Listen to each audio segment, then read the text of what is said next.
Hello student, एक बार और आपका बहुत बहुत स्वागत है आईटी ऑनलाइन एजुकेशन के इस स्टडी प्लेटफॉर्म पर। आज क्लास 10th यूपी बोर्ड का हिंदी का पेपर था जिसका मैं सॉल्यूशन लेकर के आया हूं, जहां आपको प्रत्येक प्रश्न का सही जवाब दिया जाएगा। तो आइए अब प्रश्न को स्टार्ट करते हैं। और स्टूडेंट, अगर आप हमारे चैनल पर नए हैं तो चैनल को सब्सक्राइब करें, लाइक करें, शेयर करें और बेल आइकन दबाकर ऑल नोटिफिकेशन कर दें ताकि हर वीडियो का नोटिफिकेशन आपको मिलता रहे। तो वीडियो को दोस्तों अधिक से अधिक शेयर करिएगा। चलिए हम प्रश्न की तरफ चलते हैं और देखते हैं कौन सा प्रश्न आपके एग्जाम में और किस प्रकार आंसर लेकर के आया था।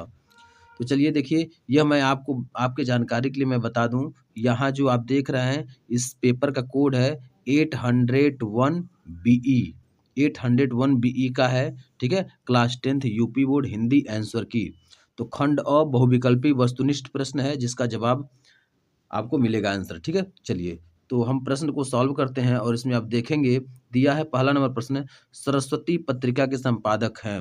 सरस्वती पत्रिका के संपादक हैं, ऑप्शन है Premchandra, B number option Hazari Prasad Dwivedi, C number option Jaishankar Prasad और D number option Mahavir Prasad.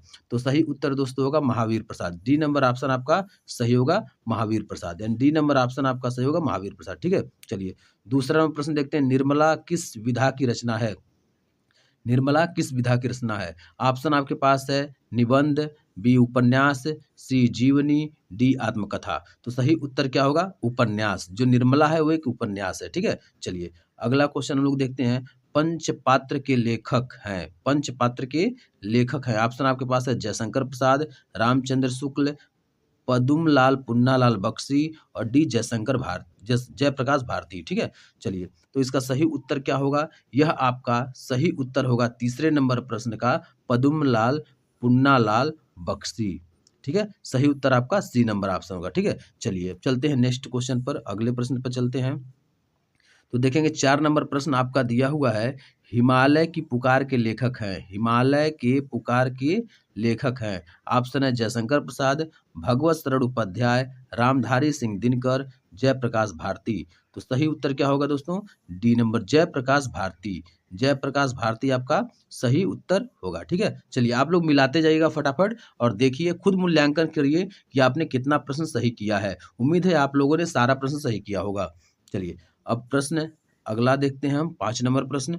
तो 5 नंबर प्रश्न में देखेंगे दिया है, सेवा सदन के लेखक हैं। सेवा सदन के लेखक हैं, तो ऑप्शन है राम कुमार वर्मा, जगदीश चंद्र माथुर, मुंशी प्रेमचंद्र, आचार्य रामचंद्र शुक्ल। तो सही उत्तर क्या होगा Munshi Premchandra. C number option आपका सही होगा मुंशी प्रेमचंद, यानी मुंशी प्रेमचंद आपका सेवा सदन के लेखक हैं, ठीक है। चलिए 6वें नंबर प्रश्न चलते हैं, रीतिकाल के कवि हैं। रीतिकाल के कवि हैं, तो आपके पास ऑप्शन देखिए दिया है नागार्जुन, भारतेंदु हरिश्चंद्र, महावीर प्रसाद द्विवेदी, मतीराम। तो सही उत्तर दोस्तों क्या होगा, इस प्रश्न का सही उत्तर होगा मतीराम। मतीराम आपका डी नंबर ऑप्शन सही होगा, मतीराम रीतिकाल के कवि हैं। 7वां नंबर प्रश्न दिया है, दूसरा सप्तक प्रकाशित हुआ था, यानी किस सन में दूसरा सप्तक प्रकाशित हुआ था। सन 1943 ईस्वी में, सन 1951 ईस्वी में, सन 1959 ईस्वी में और सन 1979 ईस्वी में।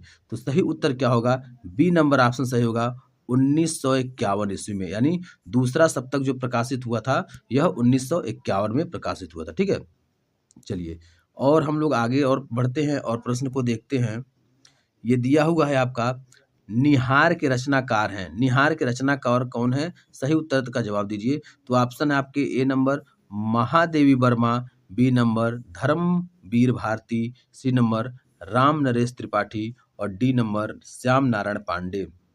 तो सही उत्तर इसका क्या होगा महादेवी वर्मा। निहार के रचनाकार कौन है, महादेवी वर्मा। महादेवी वर्मा आपका सही उत्तर होगा, ठीक है। चलिए और प्रश्न पे चलते हैं, 9 नंबर प्रश्न चलते हैं, पुष्प की अभिलाषा। प्रश्न है, पुष्प की अभिलाषा शीर्षक कविता किस काव्य संग्रह से ली गई है। आपके पास ऑप्शन है यामा, उसके बाद युगचरण, साकेत, रसिमरथी।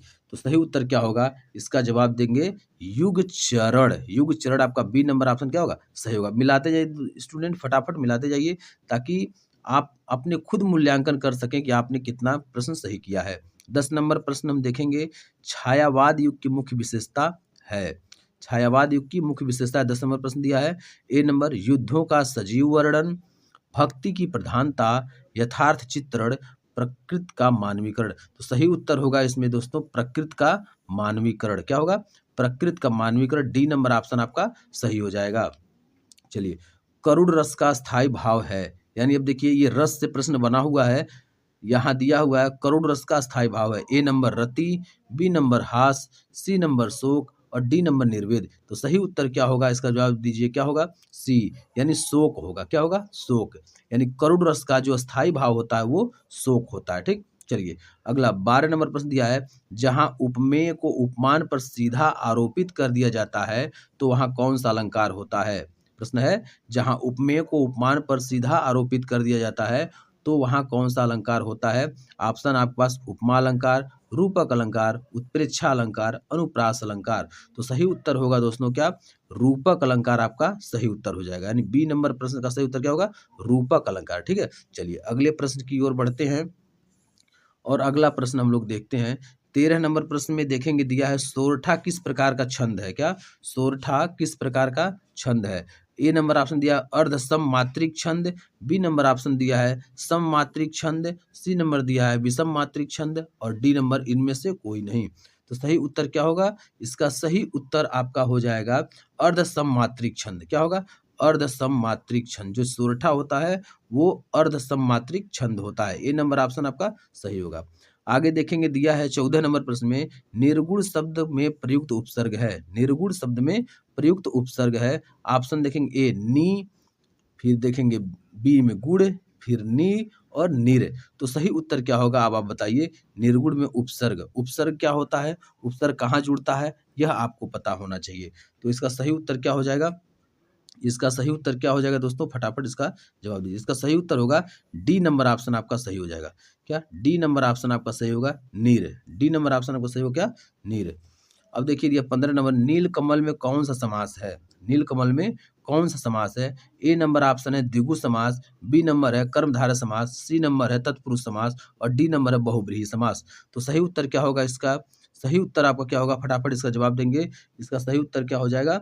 इसका सही उत्तर होगा कर्मधारय समास। बी नंबर ऑप्शन आपका सही होगा कर्मधारय। मिलाते जाइए, फटाफट मिलाते जाइए ताकि आप खुद मूल्यांकन करें कि आपने कितना प्रश्न सही किया है। ठीक है, तो कर्मधारय समास आपका सही उत्तर होगा। 16 नंबर में दिया है देव नदी का पर्यायवाची शब्द। देव नदी का पर्यायवाची शब्द क्या होगा? आपको पहले ही बताया जा चुका था कि देव नदी का पर्यायवाची शब्द आपका गंगा होता है। क्या होता है? गंगा। देव नदी का पर्यायवाची शब्द क्या होता है? गंगा। ठीक है, चलिए सी नंबर ऑप्शन आपका सही होगा। 17 नंबर पढ़ते हैं प्रश्न दिया है युष्माभि शब्द में विभक्ति एवं वचन बताइए। विभक्ति और वचन बताना है। इसमें आपको पता है तृतीया विभक्ति और बहुवचन है। ए नंबर ऑप्शन आपका सही होगा तृतीया विभक्ति और बहुवचन। ए नंबर ऑप्शन आपका सही होगा तृतीया विभक्ति और बहुवचन। ठीक है, तृतीया विभक्ति और बहुवचन। ठीक है, चलिए अगले प्रश्न पर चलते हैं और आपका 18 नंबर प्रश्न दिया हुआ है विकारी पद कितने प्रकार के होते हैं? प्रश्न है विकारी पद कितने प्रकार के होते हैं? तो विकारी पद आपके 4 प्रकार के होते हैं। डी नंबर ऑप्शन सही होगा। विकारी पद 4 प्रकार के होते हैं, याद कर लीजिए। 19 नंबर प्रश्न दिया है अर्थ के आधार पर वाक्य के कितने भेद होते हैं? अर्थ के आधार पर वाक्य के कितने भेद होते हैं? तो अर्थ के आधार पर वाक्य के 8 भेद होते हैं। अर्थ के आधार पर वाक्य कितने भेद होते हैं? 8 भेद होते हैं, यह याद रख लीजिएगा। ठीक है, चलिए आदर्श से गाया नहीं जाता, इनमें कौन सा वाच्य? अब देखिए यहाँ वाच्य आपके बारे में यहाँ पूछा जा रहा है। वाच्य कितने प्रकार के होते हैं? कर्म वाच्य, कृतवाच्य, भाववाच्य, 3 प्रकार के होते हैं। तो इसमें से पूछ रहे तीनों में से कौन सा सही होगा? तो सही होगा आदर्श से गाया नहीं जाता, ये एक भाव है। आदर्श से गाया नहीं जाता, ये एक भाव है, इसलिए सी नंबर ऑप्शन आपका सही होगा भाववाच्य। क्या है? भाववाच्य। तो स्टूडेंट आप लोगों ने कितना प्रश्न सही करके आया है आप इसे कमेंट बॉक्स में लिखें ताकि हमें भी पता चले कि आपका कितना प्रश्न सही हुआ है। ठीक है, तो 20 प्रश्न का आपको सही सही जवाब दिया गया है। आप अपने कॉपी से बुकलेट से मिला लें कि आपने कितना प्रश्न सही किया है। ठीक है, तो आज के लिए इतना ही। अगले दिन अगले आपके सब्जेक्ट साथ फिर मुलाकात होगी। तब तक के लिए नमस्कार, जय हिंद, जय भारत।